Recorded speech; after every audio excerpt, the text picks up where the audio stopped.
Welcome to today's webinar entitled Debunking the Myths About Capital Plans. My name is Billy Zadig, Manager Special Programs for APA. Just a couple of housekeeping items before we get started. The webinar recording will be posted to the APA web page under the Continuous Learning tab later today. Professional continuing education certificates are being offered for today's program. Those who indicated they wanted a certificate at registration and meet the requirements will receive certificates later this afternoon. All attendees are in listen-only mode. Please type your questions in the chat box and they will be answered in the order they are received. If we run out of time and we still have questions, responses will be sent directly to the person asking the question by our presenter. Before we get started, I would like to introduce our speaker for today. Bill Roth, President and CEO of Roth IMES and co-founder of SLAM Technologies, is a visionary leader at the forefront of integrated asset management. Through 3 decades of collaborating with public and private sector clients across North America and millions of square feet of facilities assessed, Bill's expertise gives him unique insight into the field of facility and infrastructure asset management. Bill's experience working with a variety of clients led him to understand the importance of having consistent and defensible data and the critical role it plays in telling his clients' asset management story. A proud member of many industry organizations such as APA, ARAPA, SARAPA, and RMA, you'll often find him sharing his insight at key industry conferences and events as a guest speaker and presenter. Also a thought leader, Bill's ebook and articles and blog series, as well as his monthly webinar, resonate with audiences as he shares invaluable insights into the ever-evolving landscape of asset management. Finally, Bill wants you to know that friends don't let friends say deferred maintenance. At this time, it's my pleasure to turn this over to our speaker for today's webinar. Bill, take it away. Thank you so much, Billy, and thank you all for joining me here this afternoon or this morning, depending on what time zone you're in. So as Billy said, we're going to talk about debunking myths about capital planning, and really the purpose is to discuss and debunk 4 common myths or misperceptions that I've seen cause organizations over the years really struggle in gaining stakeholder confidence and support through their capital planning process, which has really hindered their ability to tell their asset management story. So Billy did a great job of intro, so I'll just skip that slide and dive right into the agenda. Now, in my introduction, we talked a little bit about integrated asset management, so I'm going to start by just defining what we mean at Roth IMES by integrated asset management, because it's sort of a foundational piece of the rest of the presentation. And then I'm going to go through myth 1, myth 2, myth 3, and myth 4. I didn't put them in here because I didn't want to give away the ending too early. And then at the end, we'll have time for Q&A. And as Billy said, if you type your questions into the chat, I'll look to go through those near the end of our time together. So what is integrated asset management? And so from our perspective, we define it first as excellence in capital planning. And so why do we recommend you start with capital planning? Well, when elements or parts of a facility fail, buildings shut down, programs are interrupted, kids get sent home. That's a bad thing. So from a risk management perspective, for an organization, we recommend that you achieve excellence first in capital planning. Next is operational excellence. Now, a lot of folks ask me, well, we're operating our buildings from day one. We're actually not having to renew our buildings till 10 years into the life of the building. Why start with capital planning excellence? And again, back to that risk management perspective. It doesn't mean we're not operating our buildings from day one, but operational excellence is really about achieving excellence in the areas of preventative maintenance planning and maintaining the buildings in a tip-top performing shape. The last part is performance excellence, and this is where we bring in the energy, we bring in commissioning, we bring in the management of the indoor environment in which in this case with APA, our students and our research is going on, and how do we make that environment perform as efficiently and effectively as possible. And so integrated asset management is when an organization or an institution is able to find that sweet spot between capital planning excellence, operational excellence, and performance excellence all together we feel that when you achieve that, then you've really achieved integrated asset management. So for the purposes of today's presentation, we're going to focus primarily on capital planning excellence, since we're talking about debunking myths around capital planning. So we're going to stick there within the integrated asset management world as we go through our 4 myths. So our first myth is that a facility condition assessment, or an FCA, is not a capital plan.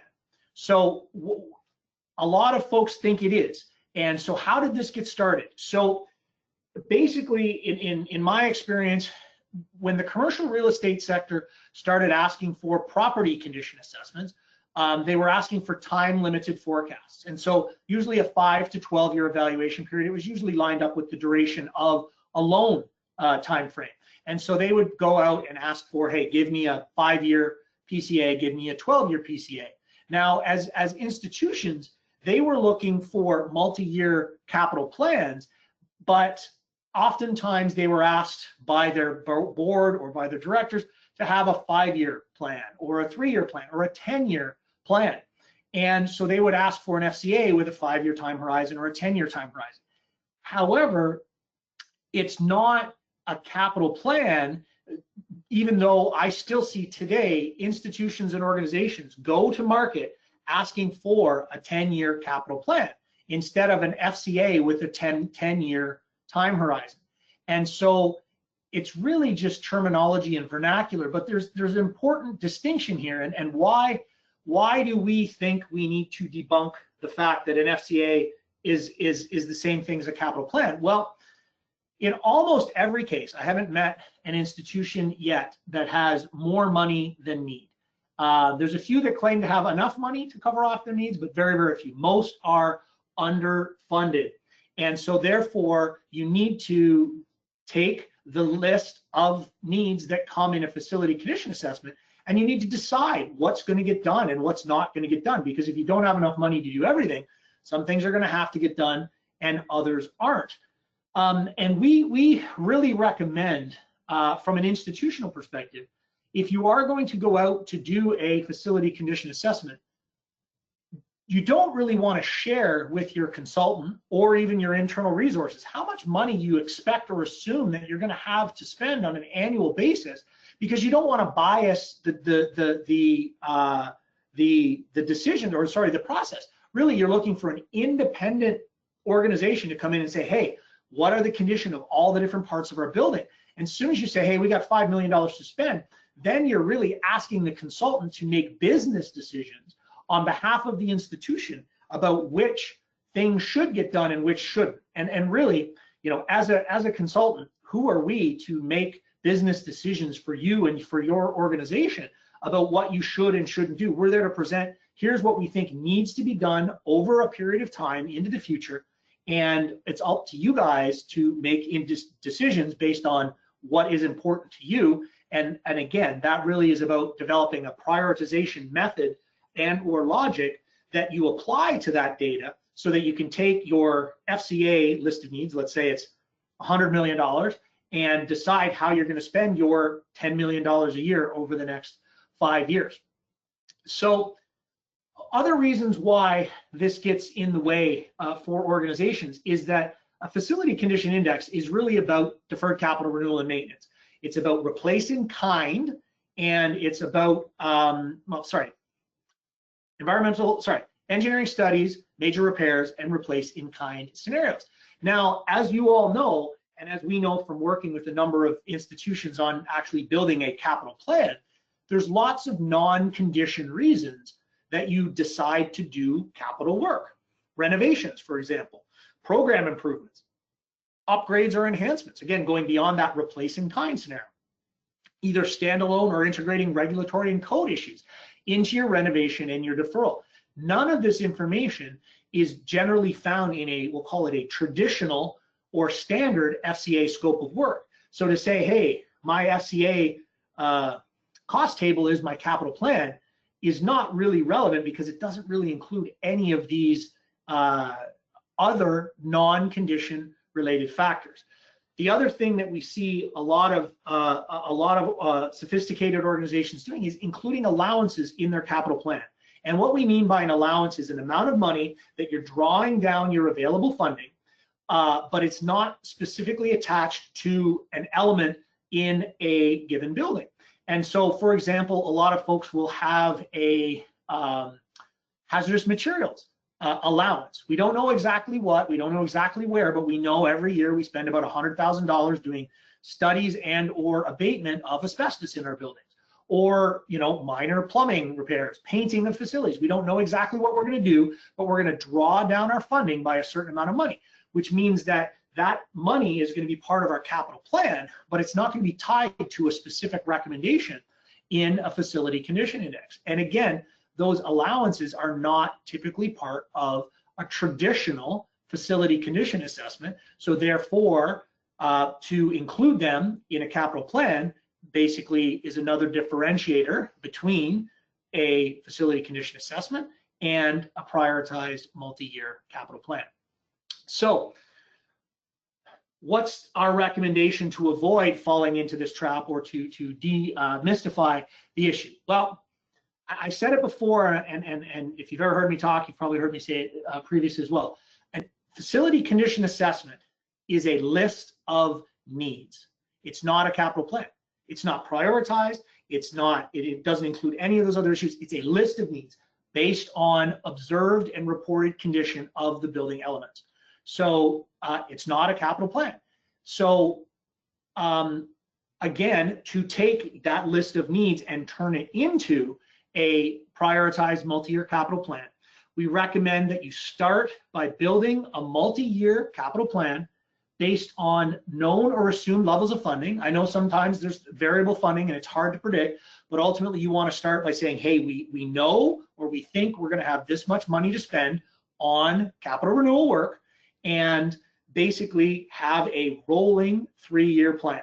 So look out 3 years, picking exactly what things you're going to do. If you need to do a 5-year plan because of board requirements, we recommend you use funding envelopes for years 4 and 5. And what we mean by that is you say, hey, instead of going, we're going to replace the roof on this building and the boiler on this building and the parking lot in this area of campus, you say, hey, we're going to spend $1 million in year 4 on roofing, and $2 million on HVAC, and $1 million on paved surfaces, as an example. Don't go to the level of effort to specifically pinpoint what you're going to do in those out years, because so much is going to change between today and when years 4 and 5 become your current year, that we just think it's a bit of diminishing returns. We recommend you set aside allowances, set aside money for those allowances. Almost every capital plan that we've ever built for an organization includes at least a couple of allowances. Some organizations we know have up to 10 allowances. And this is just drawing down from your available funding to do things that are not specifically attached to a recommendation from a condition assessment or any other type of engineering report. Look at all of your organizational needs, not just condition. Condition is important, don't get me wrong, because as I said before, if things fail in a building, then kids can get sent home, you can't deliver your educational program, or research slows down or stops.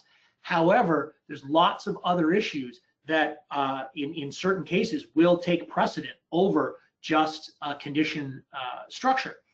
One of the most important things, though, is that oftentimes these other non-renewal driven projects also address some renewal activities or some deferred capital renewal and maintenance. And a lot of organizations miss capturing that. So we recommend that if you go out and you say, hey, we're going to renovate the 3rd floor of that building because we need to build a new lab because we're starting a new program. Well, I guarantee you some of that work is going to be captured.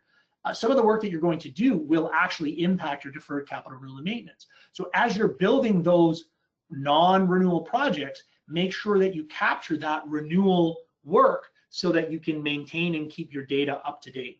And then the last recommendation that we have is develop a robust prioritization system to allow you to provide decision support as you're deciding what gets done from that list of needs from your FCA and other assessments, and what does not get done and what will continue to get deferred, because you're going to want to justify and communicate to your stakeholders why you chose to do project A and chose not to do project B. So that is myth 1 about capital planning. Moving on to myth 2, a dollar spent is not a dollar reduction in deferred capital renewal and maintenance, or DCRM, as we've said here. And I've seen this one cause a lot of trouble for organizations who are making promises based on available funding. And so really, why is this a problem? How did this become an issue for institutional facility and infrastructure asset managers? Well, it seems like easy math, right? I have $2 million in deferred capital renewal and maintenance. If you give me $1 million to spend this year, I'll have $1 million left to address next year. Seems pretty straightforward. 2 million minus 1 million is $1 million. And a lot of organizations have made promises to funding agencies and governments and boards based on that math. Hey, I have an FCI of X, which is a need of Y. If you give me Z, next year I'll have a lower number, which is really just Y minus Z. However, there's 2 real issues that have created a major problem for organizations related to this specific myth. And I'll get into each individually in just a second, but one of the problems is that for facility and infrastructure asset managers, one of the most important things that you need to have and build and maintain is trust with your various non-facility stakeholders, whether that's finance or educators or boards or the community at large. You never want to be told you didn't do what you said you were going to do when it comes to spending deferred money to address deferred capital renewal and maintenance. It's a trust killer.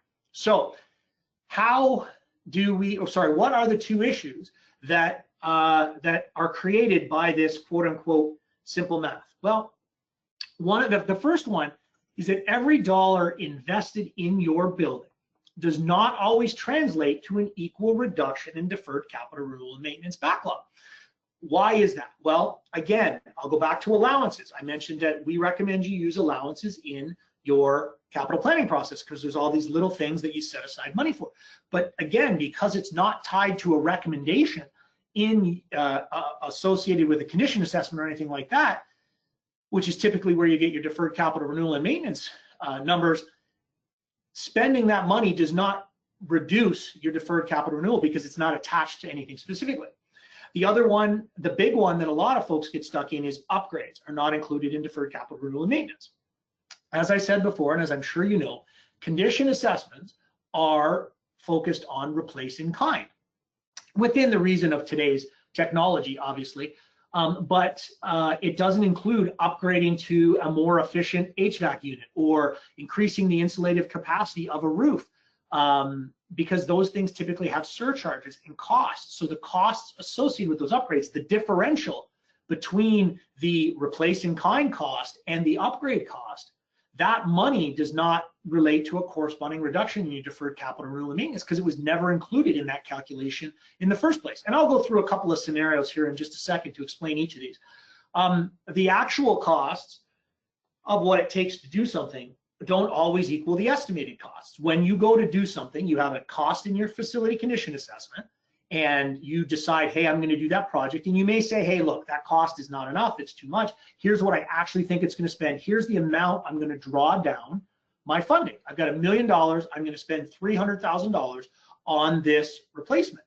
So, and that $300,000 from your FCA, let's say, is included in your deferred capital renewal and maintenance number. Now, what if it costs $400,000 to actually do the work? Well, you've spent $400,000, but you've only done $300,000 worth of deferred capital renewal and maintenance because that's what came out of your condition assessment.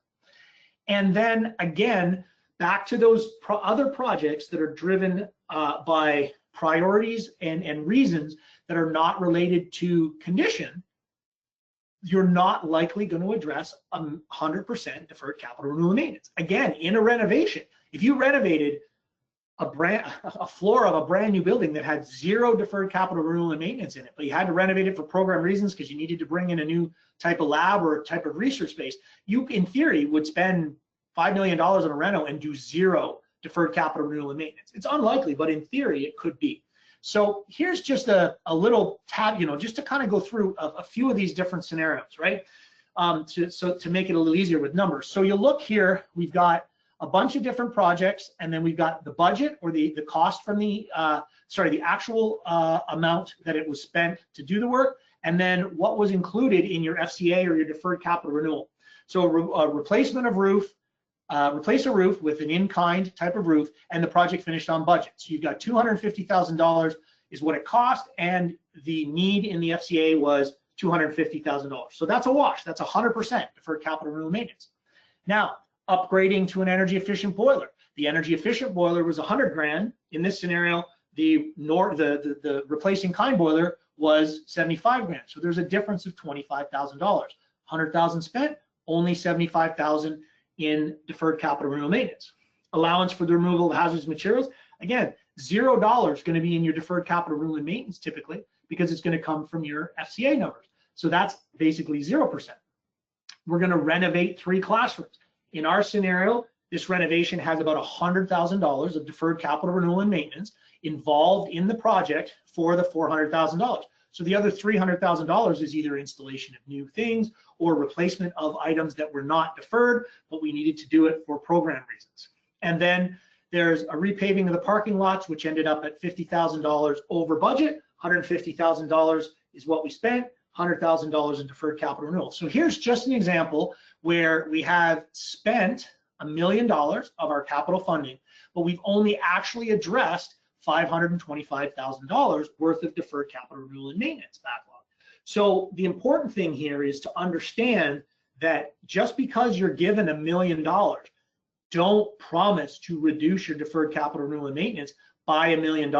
Certainly the over budget thing was a big deal and still remains a problem.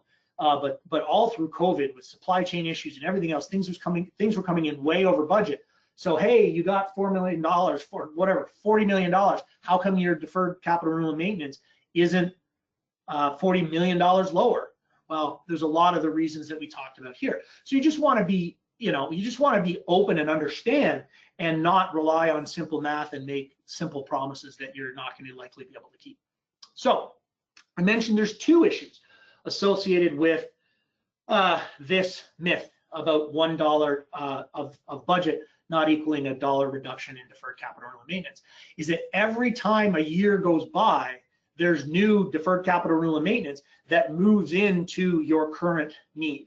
So obviously most organizations get funding on an annual basis or based on state funding requirements. However, there's always new need. There's always new elements that are aging out, if you will, that are coming into your evaluation period that you need to consider yourself with. So even if you have $2 million today and they gave you $2 million, it doesn't mean at the end of the year after you've spent that money, you're going to have 0 deferred capital renewal and maintenance, because the next year there's almost certainly a new amount of need that's going to roll into your evaluation period.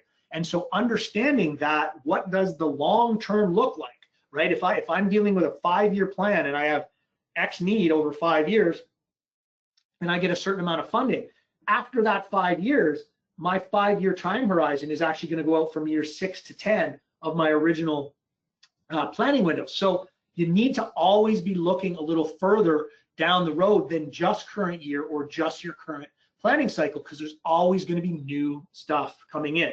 So again, just another simple example showing you just some simple numbers to demonstrate what this issue is. Well, again, let's say we had a starting deferred capital renewal and maintenance of $2 million. We got a budget of $1 million, but next year there's another $500,000 to do $500,000 worth of deferred capital renewal that's going to come in and roll into the current year once year 2 becomes year 1. So at the end of that year, we finished our $1 million worth of work, and this just assumes, kind of to issue number 1, this assumes we did 100% deferred capital renewal and maintenance with our $1 million. So we would expect, or we could promise, $1 million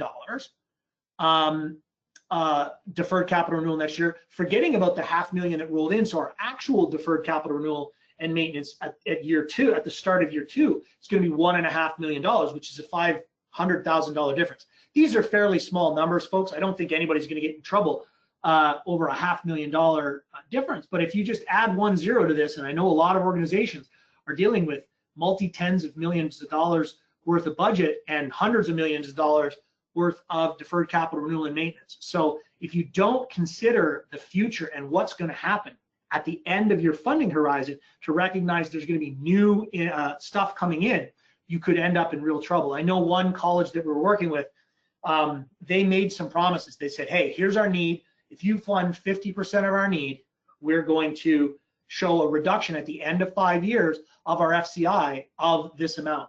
Unfortunately, they fell prey to both of these issues. They did a lot of upgrades in the buildings. They had a much stronger spec for roofs, which is a big part of their program. So that obviously there was additional cost, so that didn't reduce their deferred capital renewal maintenance. And they forgot about the next 5 years worth of need that was going to roll in at the end of 5 years. So they made promises. Our FCI will be this number at the end of 5 years. It was a lot higher than that. The board had tons of questions, and in reality, what they should have said is, if you give us this amount of money, it's going to be, and I'll just use easy numbers. If it should be 20, you give us this amount of money, it'll be 15.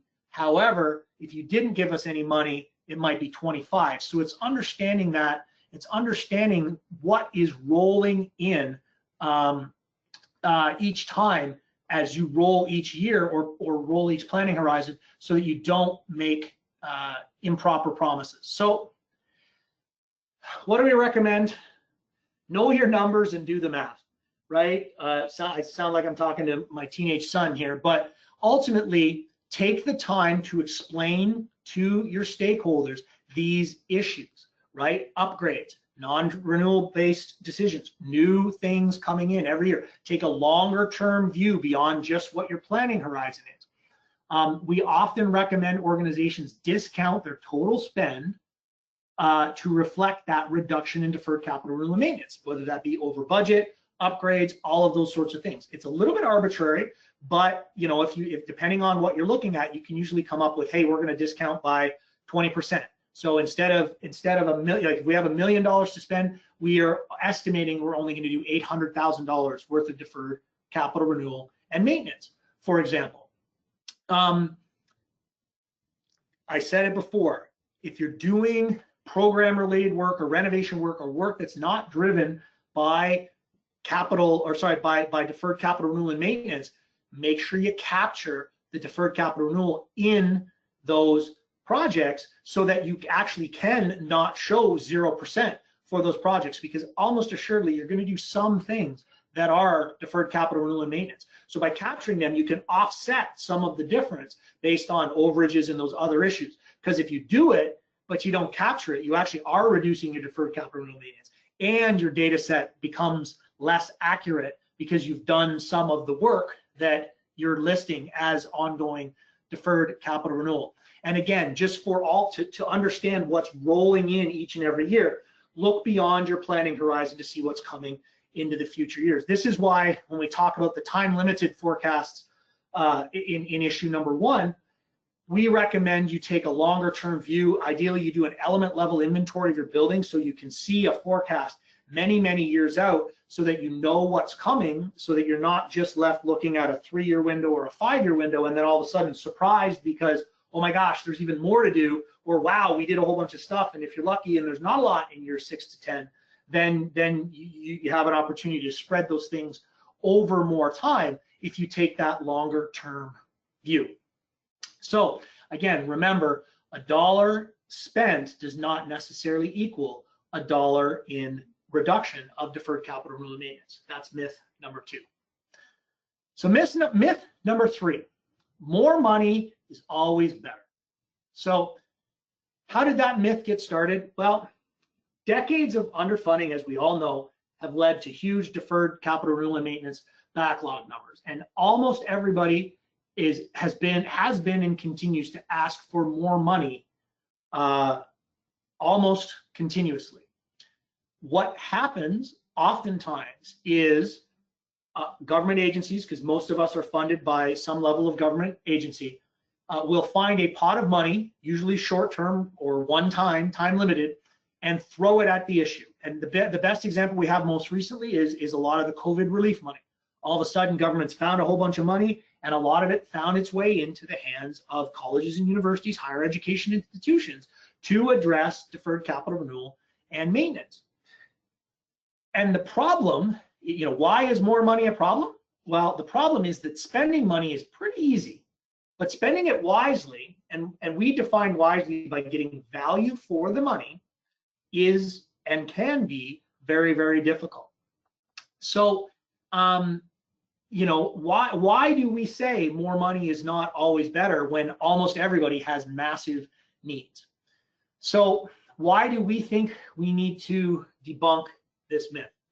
Well, when you inject a massive amount of new funding into a market in a short window of time, it can be extremely disruptive. Supply and demand, which is basically economics 101, gets totally out of whack, right? So what happens when the demand goes up but the supply has not had a chance to react? Well, costs go up, which means you get less value for your money. If it costs twice as much to do that roof as it was in your condition assessment because of supply demand, there's no contractors available to do it, or the ones that are there are charging double, you're only getting 50% value for money, kind of tying back to myth number 2. Sometimes you can't even find contractors, right? If there's so much money flooding the market, I've seen organizations not getting bids on work because there's just everybody else is doing the work. Everybody else got out first as it relates to the tenders and the bids, and you just can't find people to do the work. So you can't even spend the money you've got, let alone it might cost you 2 or 3 times as much to do the work. Maybe you can't even get it done.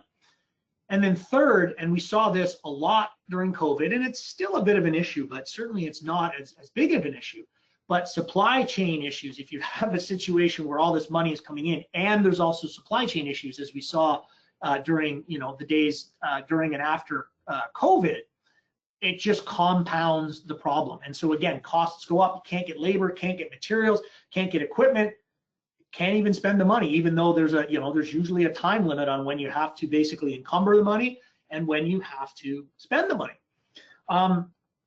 And really, not only are you dealing with the external market, but you also have to look at your internal resources, right? Depending on, I know a lot of organizations are not allowed to use third-party project managers. And so all of a sudden, if you've got this influx of money and this massive increase in the number of projects, and you have no release valve for the project management capacity of it, you either are overwhelming your staff by giving them so much more money, therefore so many more projects to manage, that it's unlikely that it's going to get done well. Or if you are able to go out and get external project managers, again, if everybody else in your market is also doing that because they got a similar injection of money, then again, you're just competing to drive up the prices and line the money of the market who's helping you to spend that money. And so really what we see happen, and this, I'll use the state of Florida as an example. There's still money working its way through the system that came out of COVID relief money. And there was, for higher ed, I believe it was about $880 million injected into the Florida higher education sector. I think split about half and half between colleges and universities. But it had a very short window in which that money could be encumbered and spent, I believe 30 months. And it's one-time money, it's non-repeatable money. And so it's been over the last sort of 2.5 years that this money has been working itself through the system. But again, at the beginning, there were the supply chain issues with COVID. There was labor issues. Just finding qualified and skilled labor in order to do the work is a whole other issue, let alone paying for it. And so what it does is it drives down the value for the money you get. Because again, back to myth number 2, if it costs you $1 million to do $500,000 worth of work, you've only got 50% reduction in deferred capital renewal and maintenance. So when costs go up because of supply chain issues, because of lack of contractors, because of lack of available labor, the value for your money goes down. And again, I'm not saying more money is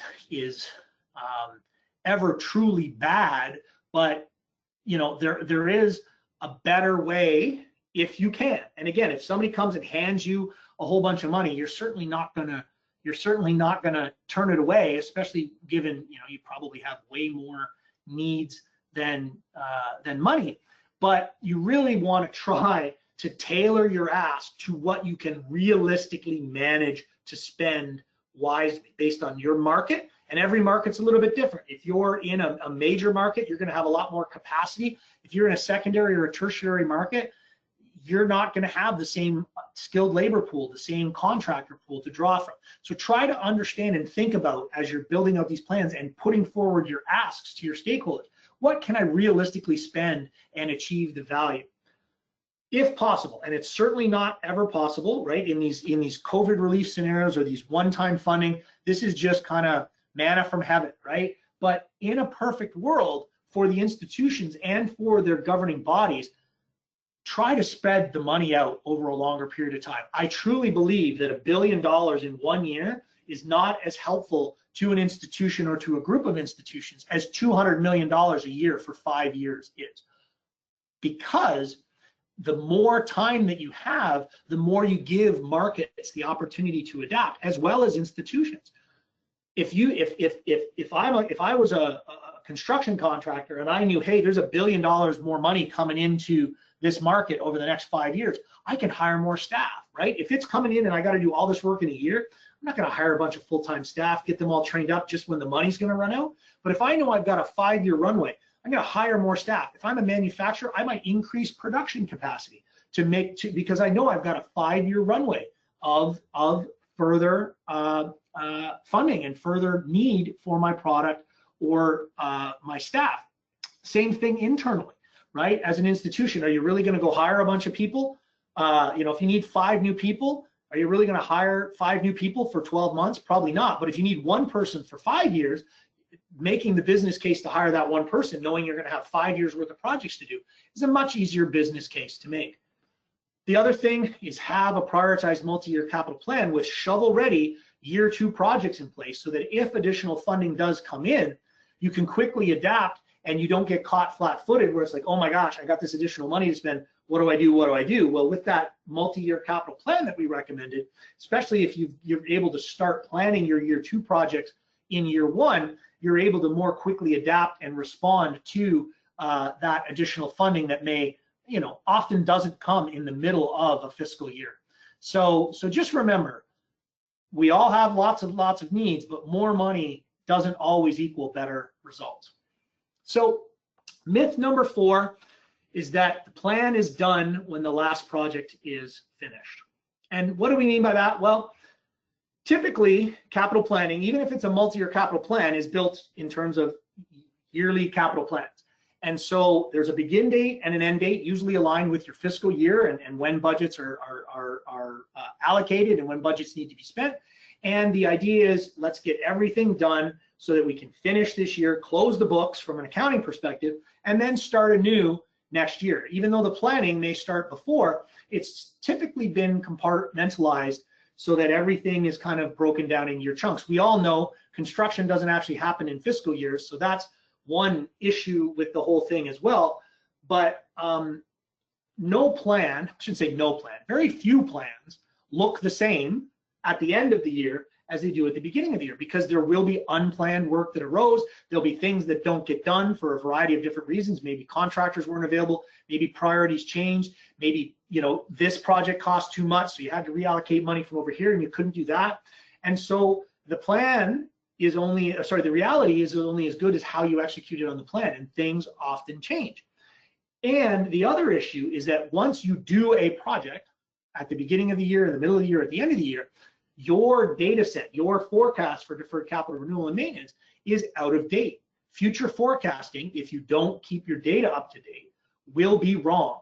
And that can create credibility issues with your stakeholders. I've seen it before where clients will go forward and put up an ask, and somebody will go through and go, hey, didn't we already do that project? Because they didn't keep their data up to date as well, based on not just the plan, but also the reality of what was done. So the recommended approach that we have is to update your deferred capital renewal and maintenance data set as you complete capital projects. close out the old needs, create future life cycle needs based on the work that was done. If you replace a 2-ply built-up roof with a brand new slate roof, your costs are going to be different, your useful life is going to be different. It's maybe not a super realistic scenario, but ultimately you want to life cycle that out based on the newly installed element, not continuing to say, hey, that I got an old roof on that building. Important, when you're making business cases to do work, you often look at, hey, we're doing this for this reason. We want to save energy. We want to reduce our carbon footprint. We need to improve the program of program delivery in this building. Well, when the project is finished, the work of monitoring to determine if you got the results that you expected is just beginning, and a lot of folks forget about that piece. Again, by having a rolling 3-year plan, again, it allows you to reprioritize every year based on the work that was done, the work that wasn't done, things, priorities change, new data comes in. Hey, we planned to do that, but we didn't. How does that project that we, didn't do last year, how does that line up from a priority perspective with what we were planning for this year? So you kind of have to reanalyze or reshuffle the deck of projects, reprioritize every year based on what actually was done. And so we recommend, instead of thinking of an annual capital plan as a group of projects, you look at each project as part of an overall program. And so from our perspective, we look at it as really 7 key questions. Where are you now, right? That's your current state. Where do you want to go? What's our goal for the end of the year? Getting the data that you need to allow you to make those decisions. Prioritizing, which is number 4, what's most important to you. Once you have all that data and once you know what's important to you, you build your plan, you put your plan to work, and then at the back end, you basically update the data and confirm, did you get the results that you expected? And this will help to keep things going, because once you hit number 7, you're back to number 1 at the start of your next planning cycle. And so again, there's no end to this. It's just round and round and round each year as you go through. And we see that as a really important concept and idea, that the best organizations that have the most sophisticated asset management programs do think of it like a program, not a project. So before we get into time for questions, folks, just in summary, our 4 myths. An FCA is not a capital plan. It's a list of needs, so don't treat it like it is. Don't make promises that you cannot keep as it relates to spending money and that money translating into a direct reduction in deferred capital renewal and maintenance backlog. Only ask for what you can realistically and effectively spend in a period of time. You may end up getting more money than you can, but if you temper your asks to some extent, then you're less likely to be left in a situation of really trying to find value when the market and everything around you is working against getting that good value. And think of prioritized multi-year capital planning like a program, not a project. Programs go on forever. Projects have a beginning and an end date. Now, before we get to our question and answer, I do want to give you a bit of a bonus myth. And that bonus myth is that deferred maintenance isn't actually maintenance. And so you've heard me use the term deferred capital renewal and maintenance throughout this presentation. If you've seen me speak at any other conferences or read any of the thought leadership that I do, you know that at Roth IMs, we and me personally are on a mission to get people to stop saying deferred maintenance. A large majority of what people are calling deferred maintenance is actually capital renewal. It's not maintenance that wasn't done, it was replacement of building elements that was not done. And so we are on a mission to change the conversation. We use deferred capital renewal and maintenance. I don't really care what people use. I just don't believe that deferred maintenance is the right term. It's not all maintenance. In fact, the majority of it isn't maintenance. And so when we're talking to people who aren't facility and asset management professionals, when we say we have $1 billion in maintenance, they don't believe us, because when people think of maintenance, they, you know, if you think John Q. Public, when they think of maintenance, they probably think about replacing the oil in their car, right? Well, how the heck do you have $1 billion worth of oil replacements? That doesn't make any sense. And but once you start to explain, no, this is the replacement of roofs, this is the replacement of HVAC systems, this is major repairs of the structure of our facilities, all of a sudden it makes sense. So our recommendation, let's change the conversation, words matter, and let's stop using the term deferred maintenance, because Uncle Sam wants you to stop saying DM.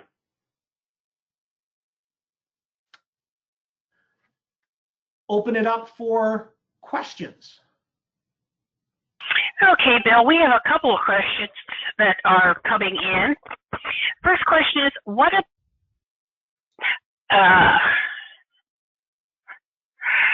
how do I get people on board with the program rather than project approach? So I think that it depends on who you're talking to. I'll take the perspective of non-facility stakeholders, right? So this would be your board, this might be the community, this might be educators, and I think that the funding is always going to be bundled up in year-long tranches. However, the ongoing capital renewal and maintenance and operations of the building never begins and never ends. And so if you take the approach that by looking at things over a longer term horizon, by moving from, say, a 1-year capital plan to a multi-year capital plan, you are more likely to be able to adapt and adjust as circumstances change, right? As the reality and the plan come into conflict. And at the end of the day, if you do it right, you're more likely to get better value for the money that you have. That's been the best way that I've seen organizations be able to do it, because one of the other benefits of going program is if you get full approval of your year 1 projects, but you get, and again, depending on the organization, if you get kind of pre-approval of your year 2 projects, if you can get some design and prep work done in year 1 to prepare for those year 2 projects, you can go out to market quicker than your competitors in the market that are competing for those same limited resources for you. The earlier you get out, typically the better pricing that you're going to get. So I would recommend you start looking at it from a value for money perspective of having that longer term view, because I think that's a shared goal that facility and non-facility stakeholders alike would share. Okay, thank you. The next one is rather a long statement and question. So, when you're taking an elemental level approach, each element would need its own priority system and dedicated funding for a period of time to avoid having one element, in enclosures B shell, consume most of the available funding.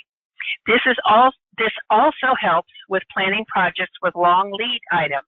How can this programmatic strategy be applied to stakeholders that are looking to give a one-time spend?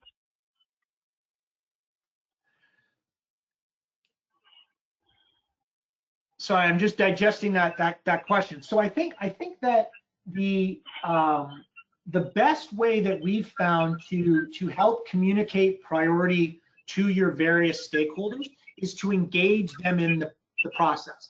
And I think part of the question was you need to have a different priority structure for each element within the building, which is not untrue. There's different methodologies for doing that. We typically use what we call consequence of failure, right? Because risk management, traditional risk management, which most business people will understand whether they're facilities or not, is risk of failure and consequence of failure. And so when you're looking at the elemental breakdown of the building and what's more important than the other, we typically like to look at consequence of failure. What happens if it fails? If it's carpet, yeah, it's ugly. Worst case, it's a tripping hazard. If your HVAC system fails, you know, if you're in the north, you're out of heat in the middle of winter. If you're in the south, you're out of air conditioning in the middle of summer. Neither is a good situation. So in terms of developing that priority, we recommend you get as many of your stakeholders together to be part of the process, be part of the methodology, so that they understand how you're developing your priority. We use a numerical priority scoring system we call MVP. If you get everybody involved in developing your MVP or your multivariable prioritization, there's more likely to be buy-in to the end result, and it's harder for them to argue or push back once you've applied that priority system. So I think the best way to do it, get them involved, hear them out, integrate what are their priorities into your overall priority structure. And in my experience, you see a lot more buy-in and a lot less resistance. Okay, thank you. That question, because it was it was a long one, but I hope I was able to capture the nuance on it. Well, we'll have someone post if you didn't answer the question. I have another long one. Very broad question. Take this whichever direction you feel might be helpful. 3 residence halls built in 66, 70, and 1990, roughly 700 bed spaces. Critical safety issues.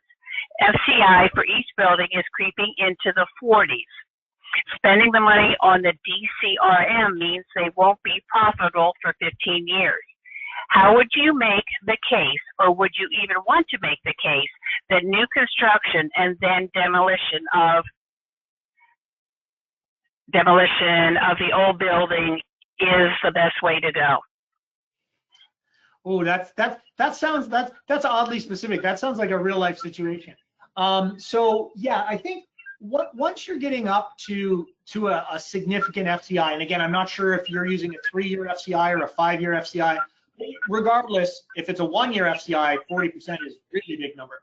But ultimately, when you're trying to make a decision about either demolishing and replacing a facility or continuing to maintain it, unless it's so bad, and FCI of 40, if it's a 1-year FCI of 40, I would say that's probably past the point of no return. If it's a 5-year FCI at 40, it's bad, but it's not. I've seen worse.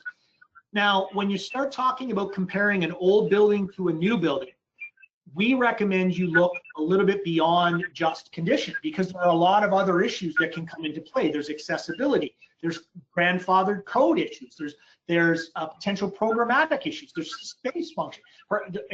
Chances are the residence room built in 1966 is smaller than the footprint of a residence room that you might build today.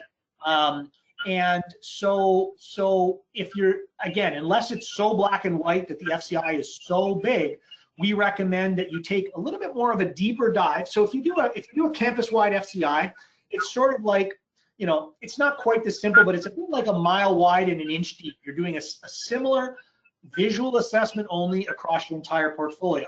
When you get down to these 3 buildings, these 3 specific buildings, we recommend you go like an inch wide and a mile deep, and you do more analysis, ADA, comparison to current design standards, regulatory and code, hazardous materials, if the building is full of asbestos or other things like that, to try to come up with more of a facility needs index, which will typically, almost assuredly, always be higher, and will take a little bit more of a holistic view.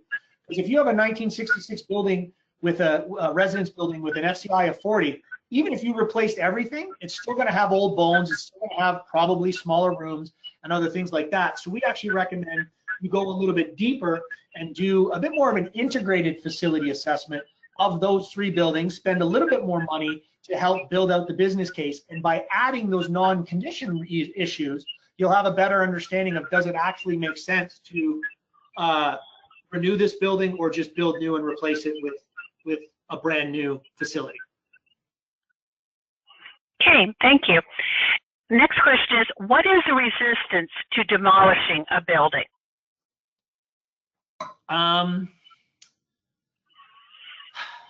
It depends on the type of building. There's often a lot of history and legacy associated with it. Particularly, in higher education where you have a lot of donor money coming in. I went to school there. I lived in that building. My dad lived in that building. My grandfather lived in that building. So there's often a lot of emotion attached to older facilities, and that emotion can sometimes overwhelm the logic of the decision. Sometimes there's logistical issues, particularly on campus. If you've got an old building that's jammed in tight on a fairly tight campus, demolishing that building may be logistically difficult. I've seen universities have issue with demolition of buildings because it's full of asbestos. It's all there, it's all encapsulated, but the minute we try to knock it down, we've got to spend millions of dollars to abate the asbestos. So I don't believe there's a one size fits all answer to the resistance to demolition. Those are just a couple of examples. But in a lot of cases, it can be the best possible scenario. I mean, especially if you don't need the space anymore. It's one thing to say, you know, look, we want to knock it down and build a new building in its place because we need the space. But if you have too much space, then you don't actually need to replace it. And sometimes I think there's a resistance to reduce footprint on campus because more footprint can be equated with more power, more responsibility, more authority. But I think that there are some higher ed institutions that probably have some reconciliation of space that could be done. But sometimes that's a hard decision because nobody wants to shrink, everybody wants to grow. I think that's just human nature. Okay, that leads into the second part of the question is, do you see telework and online classes improving this resistance to demolishing a building?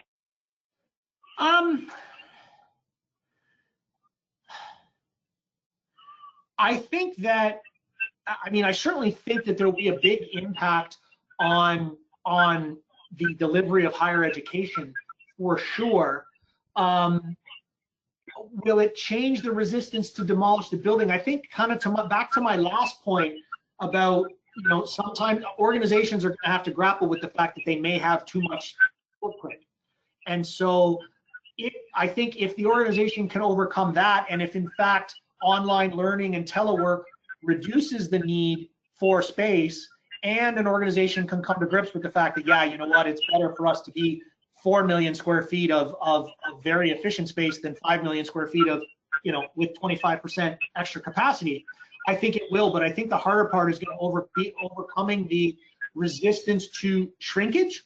That being said, I actually believe that a large part of the higher education experience is coming to campus, is meeting with friends, is living on campus. So I'm not one of those who thinks that that's going to have as big an impact on space needs in higher ed as others, but that is purely my opinion. I'm by no means an expert in it, but I just think, I look back to when I went to university and half of it was friends you meet, you know, being in the classroom. I have a science degree, so it's hard to do labs at home. So I don't know that that's going to have as big an impact on space needs as, you know, perhaps some that are predicting, you know, everything's going to be online. Okay, we have time for one more question, and we have one question that I will send to you so you can reach out to this person to answer it. What should I say instead of deferred maintenance to get people on board? Well, I think we at Roth IMs and a number of our clients have started to use deferred capital renewal and maintenance. It doesn't roll off the tongue the same way deferred maintenance or DM does. DCRM is a little more awkward to say. But again, I'm one who says words matter. And so a lot of what most people call DM is capital renewal. So we've chosen deferred capital renewal and maintenance. You know, it doesn't have to be our term. I think we want to make sure that each institution and each of the stakeholders understand that it's a lot more than just maintenance. I believe the state of Florida for higher ed, the Board of Governors, uses deferred capital repairs and maintenance, and then they've actually split it, deferred capital repairs and maintenance and deferred capital renewal and replacement. So they have two different terms. Ultimately, I just don't want, I'm not trying to say use our term, I just want people to stop using deferred maintenance. The second part of that is I think some people have become numb to the term deferred maintenance, so they just sort of tune out and stop listening, like boy who cried wolf kind of thing. So by just even changing up the term from deferred maintenance to something else, hopefully we'll get people curious of, how's that like deferred maintenance? And it can restart a conversation that's been stalled because of the over utilization of deferred maintenance. Okay, well, that's the end of our questions for today. So, Bill, thank you so much for a very informative presentation. And as always, thank you for taking time to be with us today in your many travels that you do. I never know where you're coming from. So thank you so much. And to our attendees, thank you so much for taking time out of your busy schedule to be with us. So until next time, be safe, stay healthy, and let's be kind to one another. Thank you so much. Bye-bye now. Bye, everybody. Thanks, Billy.